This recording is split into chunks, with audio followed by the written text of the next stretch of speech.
Now to talk about the division with the defending Super Bowl champions, it is the NFC West. Let's waste no more time and talk about all four of these teams. Beginning with the defending Super Bowl champions, Seattle Seahawks. They lost all of 5 players from their Super Bowl team last season. Cam Akers and Boye Mafe are the two lesser departures of the bunch from the running back and linebacker room, respectively. Kobe Bryant is a tough blow to the secondary and to that safety room specifically. Was an everyday starter for the Seahawks and was a ball hawk in the secondary the past 2 seasons. Had 7 interceptions over those past 2 seasons, including a career high 4 interceptions this past season. Replacing that level of production is going to be tough. Tariq Woolen is the other secondary blow in the offseason, another young piece that they just couldn't afford to bring back. Wasn't a great season for him, but still was a solid piece of that secondary.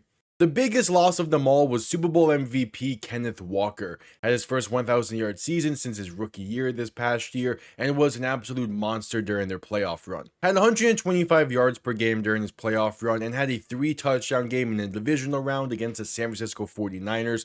Again, it's another player whose production is going to be very difficult to replace. They added a good handful of players, but the real question is how many of those players are going to actually step into these roles. Dante Fowler is added to the edge rusher room to be able to give them some quality snaps. Didn't play a lot for Dallas last year, only about 32% of defensive snaps, but still had 3 sacks last year.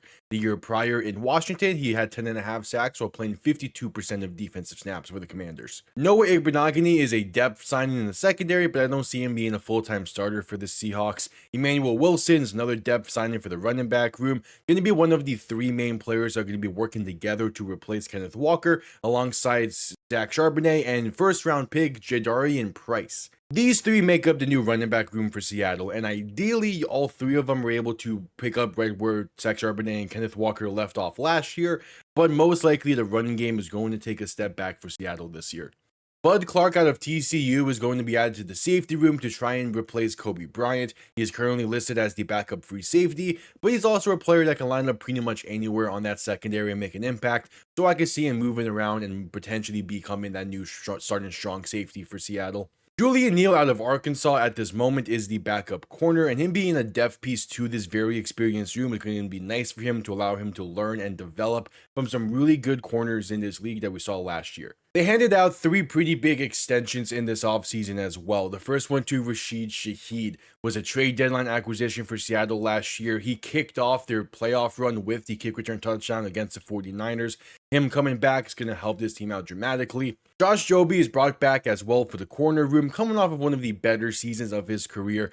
Quarterbacks had a under 50% completion percentage thrown his way this past season. And the biggest extension going to Jackson Smith-Njigba. After a phenomenal season where he won Offensive Player of the Year, had just under 1,800 yards receiving and 10 touchdowns, he signs a 4-year extension. He fully took over being wide receiver 1 in Seattle. He fully took that role by storm. I'm very excited to see what he does in year 2 of working with Sam Darnold and with his new offense that's going to be brought in for Seattle as Clint Kubiak departed for Las Vegas. The season they had last year is going to be very difficult to replicate. A 14-3 season with the number 1 ranked defense and 3rd ranked offense, there isn't much room to improve for the Seahawks. Offensive coordinator Clint Kubiak leaving is going to cause some changes to how the offense works, as well as Kenneth Walker leaving as well. Those are some massive blows to this team, and it's going to be felt throughout the season. The good news is defensive coordinator Aiden Durden does return, as does a majority of that defense, so it should still be a top 10 and maybe even top 5 unit in this league next year. And there is definitely a chance for Seattle to repeat, but the division is going to be tough, and they had the benefit of luck throughout some of the games last season, which they most likely are not going to be able to get again this upcoming season. Next up, the Los Angeles Rams, and this is a very interesting team this season. As for all of the departures they had, there isn't a single departure that I would confidently say did not get improved upon during the offseason. One of the 2 bigger losses for the Rams is Kobe Durant was an everyday starter for the Rams this past season, had a really good season as well, bringing in 3 interceptions,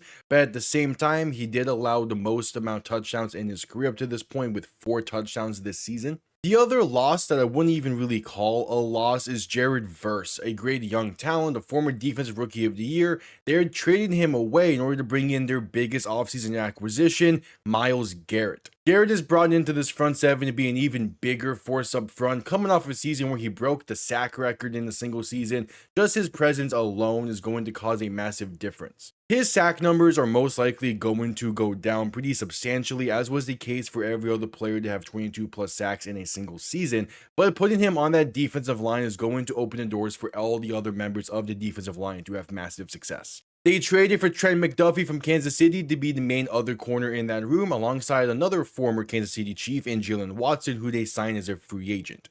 All three are being added to a defense that forced 26 turnovers last season and are going to be really solid players for them going forward. And especially with McDuffie and Watson, they're not going to have to cover for long because of how good that front seven is.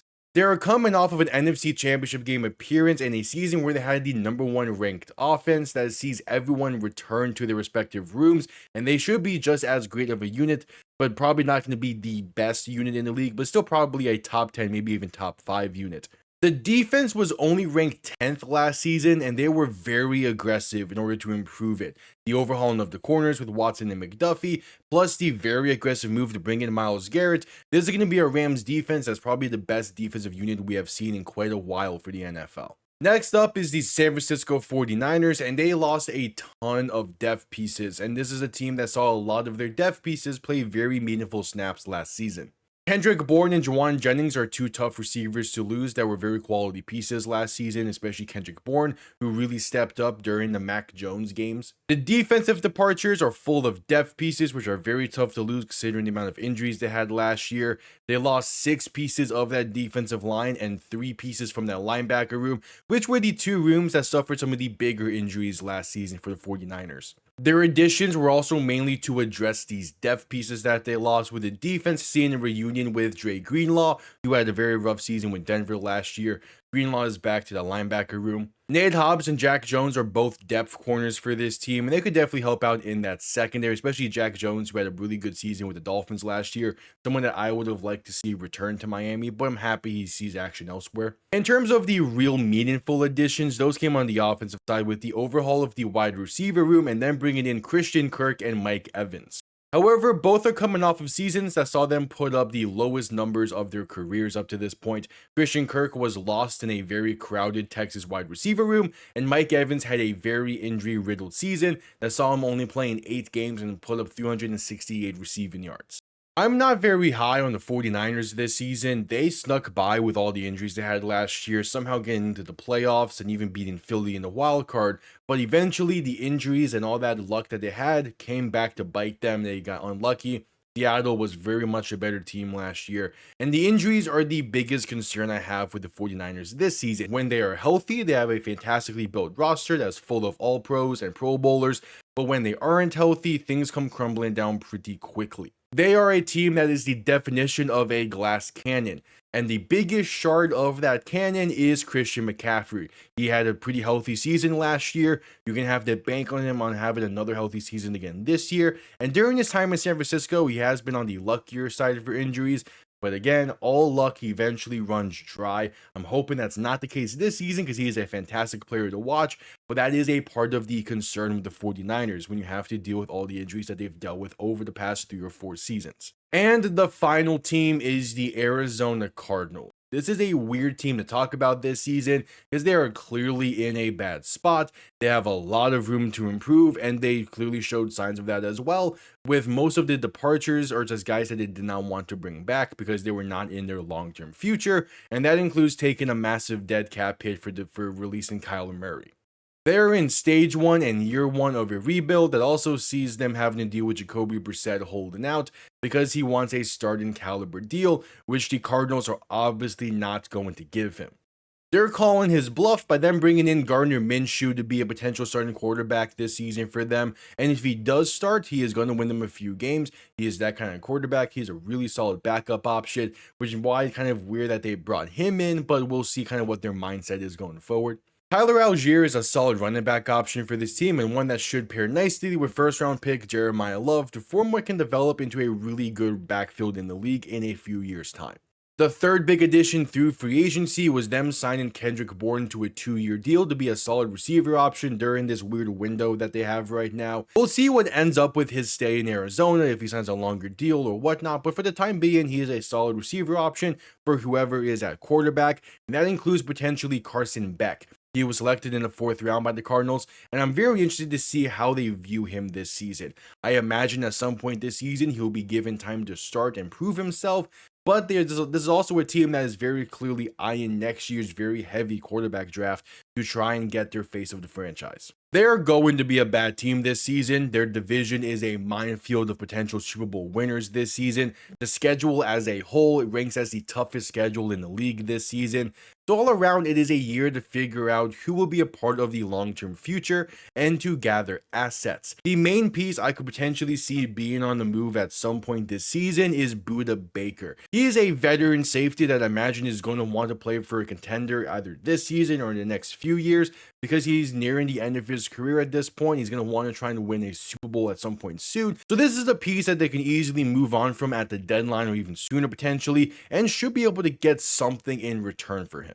Now for my thoughts. First, I have the Los Angeles Rams winning the NFC West this season. They retained pretty much all of that roster that they had last season. The pieces that they did lose, they ended up bringing in replacement guys that I feel like are going to end up being better for them in the long run. And of course, the big thing, Myles Garrett being added to the defense. It is already a defense that I've been high on the past 3 seasons. They got even better this season. And all around, this is a Rams team that I feel like did get better all around. Again, the offense might take a step back from the #1 ranked offense we saw last year, but it still should be a top 5 unit. And the defense, which was ranked 10th last year, should be able to work their way up to a top 5 unit once again. So all around, this is a Rams team that should be a guaranteed top 5 team in the league, and going to be a very tough team to beat no matter the week. Up next, we have the defending Super Bowl champion Seattle Seahawks. They kept everyone from that defense that they had last year, which was a really fun defense to watch. Was a top 3 defense in the league, if not, I believe maybe ranked #1. And all around is a defense that I obviously do still feel really comfortable with. It is the offense as the biggest concern for me. Losing Clint Kubiak is going to be tough for the offensive coordinator, and losing Kenneth Walker means there is a massive hole in that offense as a whole and they need to try and fill that and replace that production. It's not going to be easy to be able to do that, but if any team can, I do feel like it could be Seattle. Mike McDonald has been a great head coach for them over there, and all around is a Seattle team that I do still feel good about. Third is the San Francisco 49ers, and they are still a good team, but the question is, are they going to be healthy this season? Last year, it wasn't the case. They still won 12 games, but they did get lucky in some of the games they played last year.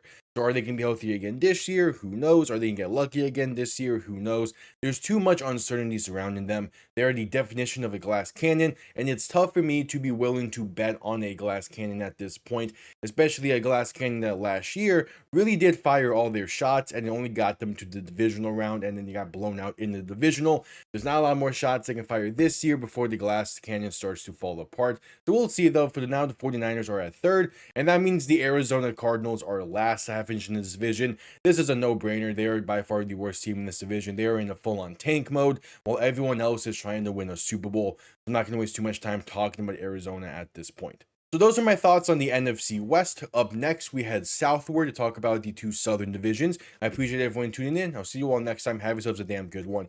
Peace.